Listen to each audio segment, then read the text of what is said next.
This Sunken Trico spinner is kind of a mashup of two patterns, one from Colorado great Ed Engel and the other from Pennsylvania fly fishing legend Charlie Meck, both advocates of sinking a Trico spinner even with fish rising.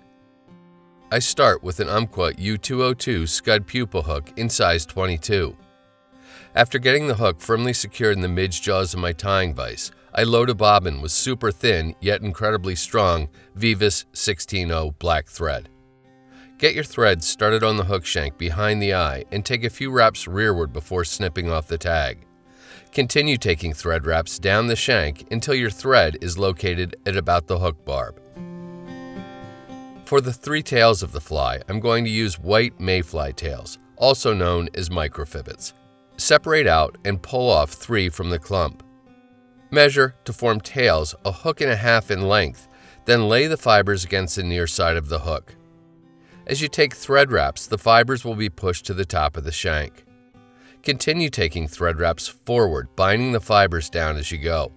Stop at about the 1/3 point on the shank, then lift the butt ends up and snip them off close.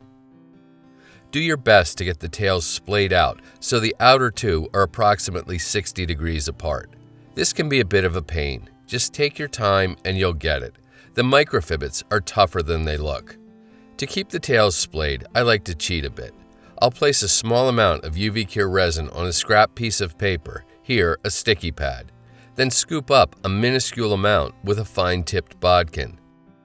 I'll skim the resin over the intersection of the tails and the thread body, then give it a good shot of UV light to cure it. This does an admirable job of keeping the tails reasonably splayed without adding a whole lot of bulk to the body of the fly.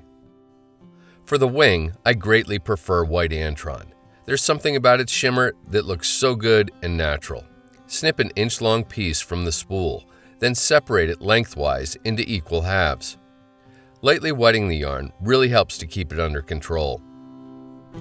Place the midpoint of the strand diagonally on top of the hook shank and take a few cross wraps to secure it. The weight to sink the fly comes from .015 lead-free round wire. It doesn't take a lot. Position your tying thread behind the hook eye, then take wraps around the very end of the wire. Continue taking thread wraps rearward to bind the wire to the top of the hook shank back to behind the wings. You can then stress the wire as you pull down on your tying thread to create a smooth ramp down to the body of the fly. Use your tying thread to build up the fly's abdomen ever so slightly. Keep wrapping all the way up to behind the wing. Black beaver fur is used for the thorax of the fly. A wisp is all you need. From this, it's a good idea to strip out any of the longer, thicker guard hairs. You really want just a light, fluffy underfur. Pull down on your bobbin to expose about 3 inches of tying thread and build the smallest of dubbing noodles on the thread.